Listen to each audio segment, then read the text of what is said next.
Before you do your final characteristics of life lab write-up, I thought it'd be important for us to just quickly review all of the different characteristics of life, what they each mean, and how they all apply to all living things. So here's a brief list of those characteristics of life. All living things are made of organic molecules, they're made of cells, they have genetic material, they reproduce, they adapt to the environment, respond to stimuli, requires energy, and they all maintain homeostasis. So let's quickly review what all of those things mean. To be made of organic molecules means that all living things are made of molecules that contain carbon. So as you can see, this molecule would contain carbon. That would be an organic molecule. And carbon can be found in things such as our building blocks for DNA. They can be found in proteins, and they can be found in fats. All things that make up all of your tissues, organs, and organ systems.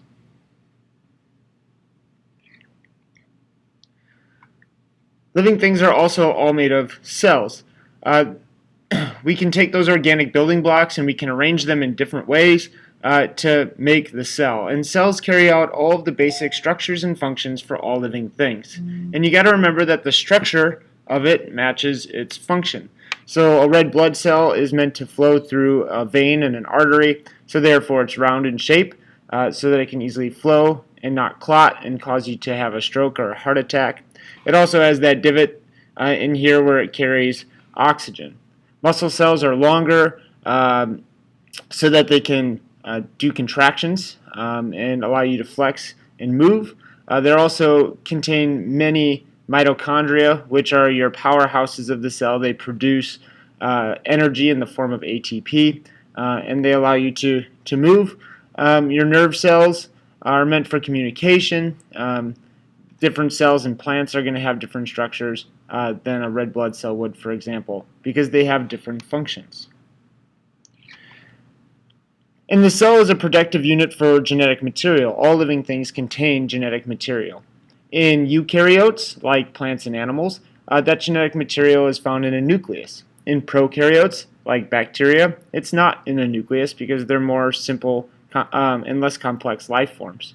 Either way, DNA and RNA is a living thing's genetic material, and it's the instruction manual for life. It holds the blueprints to make the proteins and the other organic molecules that make up our cells. And it also tells our cells what to do, how to function, and how to carry out their role in life.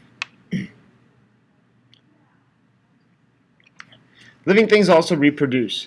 There's two different types of reproduction that we've talked about. Asexual and sexual reproduction. Either one of these things must be done in order for a species to continue its existence. Sexual reproduction is when genetic material is exchanged between mates. It results in genetic diversity, which promotes adaptation and evolution. Asexual reproduction, on the other hand, no mate is required, genetic material is not exchanged, and you make an offspring that is genetically identical to the parent. In this picture here, we have algae, and you can see how these two algae cells are kind of connected to one another. That is because they are actually sexually reproducing. They're exchanging genetic material. So remember that sexual reproduction does not need to be in the form that we always think of it. And by creating this genetic diversity through sexual reproduction, we allow things to adapt to their environment. An adaptation is any change that might increase an organism's fitness. So as you can imagine, when we create this diversity, there's going to be some changes in a living thing that may not be beneficial, and those organisms would die over time. They would not reproduce, they would not make more offspring. However, if the change, the diversity that was created was beneficial, then it would get passed on from generation to generation through sexual reproduction. So, for example, in the American beaver, they have long incisor teeth, that's their two front teeth. Those actually never stop growing, and they're infused with iron so that they're kind of hard, which allows them to better cut through wood and build their beaver dams. They have nostrils and ears that have flaps that can close them off so that when they go underwater, they don't get water in them, which would help them prevent getting infections. They have webbed feet and they have a nice flat tail, which allows them to swim more powerfully. Living things can also respond to stimuli. That means that when something changes in their surrounding environment, they also change and they respond to it. When something happens, they can react. For example, if you were to hear a loud noise, you'd get an adrenaline rush, and you'd get increased awareness. If you're cold, you shiver. If you're hot, you sweat.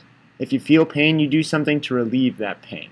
But we respond to changes in our external environment in order to ensure our safety and make sure that we're not dying. Because if we're dead, we can't reproduce, and if we can't reproduce, we can't pass on our genes.